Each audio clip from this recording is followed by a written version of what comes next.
Hi, you're watching live cricket.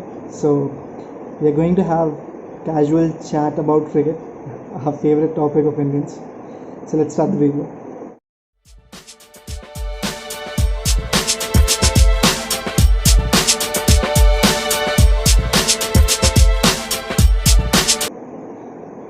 So, we all were waiting for the WTC final, India versus New Zealand in Southampton. Day one was washed out by the rain, and there was day two. Thankfully, it didn't get washed out. So, we'll have a look on the match from starting. So if I look at both the teams, I think the both selection of both the teams was pretty good. I mean, India announced their squad 2 days prior. I mean, it was, I think, most balanced side they could have ever selected for the final. Opening is Shubman and Rohit, one down Pujara, two down Kohli, three down Rahane, then Pant, Jadeja, Ashwin, then three quicks, Bumrah, Ishant, and Shami. So I think the selection part was very appropriate, looking at the conditions.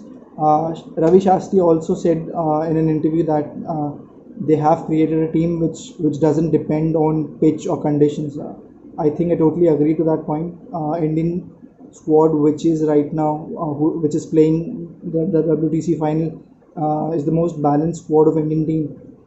On the other hand, New Zealand, I think if the rain had not washed out the last previous day, they could have played Ajaz Patel then. But looking at the situations today, they went with five paces, four frontline paces, and one in the face of De Grano. So I think the toss became more important because of the rain which happened yesterday. I mean, every expert was saying that whoever wins the toss should bowl first, and I totally agree with that because the reason was that after the rain, the pitch normally acts abnormally, not reacts. So everyone was thinking there will be moisture in the pitch, which will help the fast bowlers. That's why in New Zealand went with five paces. So yes, they were correct. Both the captains were looking to bowl first. Uh, Kane Williamson won the toss and he elected to bowl. I think that was a blessing in disguise for Indian team because Indian team has performed decently well when they have batted first. So Indian team batted first, and I personally thought that it will going to be very difficult for them. I thought New Zealand will be in the game from the first session itself. Rohit Sharma and Shubman Gill, they didn't have any experience in Test cricket in England. Rohit has played, I think, one test in which he got injured in 2014. Rather than that, he has never played a test match in England. Shubman was playing his first test. I think Rohit still has more experience because he has played World Cup. He has played considerable amount of white cricket in England. He has scored 500s in the last World Cup. Shubman was, I mean, I'm fumbling right now. He performed way better than I thought. But um, Rohit Rohit and Shubman gave a decent start to Indian team. So Saudi was bowling his first over, and he was not looking in best of his form. The lines of the ball was not as accurate as he liked it to be. Rohit flicked the first ball.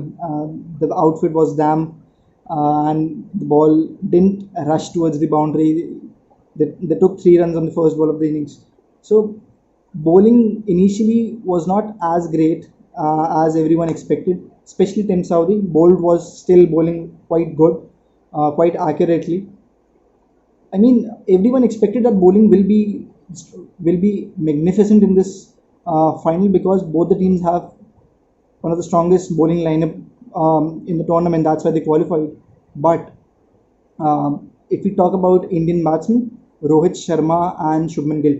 So we all know that whenever you are playing in a situation in a condition where the ball is swinging a lot, batsmen tend to play the ball much ahead of the crease. The batsmen stand ahead of the crease, and yes, Rohit and Shubman both were standing ahead of the crease. But uh, Shubman went one step ahead. He was advancing on the ball in a test cricket. I have never seen that ever happen. But he was continuously doing that and he was getting results. I mean, Saudi was struggling to bowl him. Even I saw Rohit. Rohit was standing considerable amount ahead from his pitch, and that's why they were able to play. I think way better than everyone expected. Both were playing to the body. They were allowing the ball to come. Both were leaving the ball exceedingly well. I still think Bolt bowled better than Saudi initially. Then Jameson came into bowl and to bowl. Uh, Grandholm, I still think came slightly earlier than I expected. He was bowling quite accurately. Grandholm is known for that. He bowled continuously accurately and bowls and finishes his over quite quickly, as similar as Jadeja. So he was tempting Rohit to play aggressive shots, and but Rohit didn't allow him to settle. I still remember he bowled regularly good in deliveries, and he slightly missed his length on two deliveries. He bowled slightly short. He bowled marginally short than Goodland deliveries, and Rohit nailed it. He hit two backfoot punches straight to him, and that didn't allow him to settle. So Jameson had to bowl then. So when Jameson came into bowl, I mean both the batsmen were still quite confident in playing the deliveries. But one thing about Jameson is that which makes him slightly more difficult to play is that his height. Obviously, he's 6 foot 8 inches. If he bowls a good length delivery, also the wicket keeper was receiving the ball here. So normally that doesn't happen if someone bowls a good delivery. So one advantage he has is his height, and the other is his wrist position. So whenever one a bowler tries to swing the ball, he has a subtle change in the position of the grip of the ball, but he didn't has a slight change. His wrist looks quite similar when he bowls in swinger or an outswinger. So that makes it difficult to read. That makes it difficult for a batsman to read the shape, the size of the ball. So I think that is an advantage. These two are advantages of Kyle Jamieson, and he used magnificently well. He was initially bowling more in swingers to the bowlers. He was trying to set the batsman, and then he bowled to Rohit, and Rohit was playing quite patiently. He was allowing the ball to come, but he broke his patience. He was bowling to him around the wicket, and he bowled a ball which was slightly outside of stump on fourth stump, and Rohit got tempted a little bit, and he tried to play the ball away from the body. The ball feathered through his outside edge, and he got out in third slip. And just to remind you, Tim Southee doesn't drop any catches, especially in slip. So he got out there, but he did his job. He played exceptionally well, but afterwards, Gill's wicket also fell quite quickly. So after Jameson, Wagner came into bowl, and Wagner is considered as the breakthrough specialist of the New Zealand teams of the Kiwis. So he was bowling over the wicket to Shubman Gill.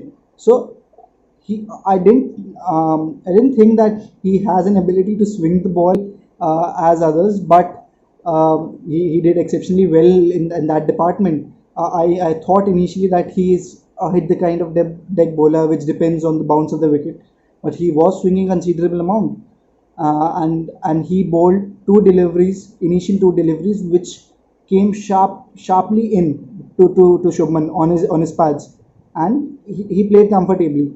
The third ball was pitched so accurately that it swung away from him, and Shubman was caught behind the wicket.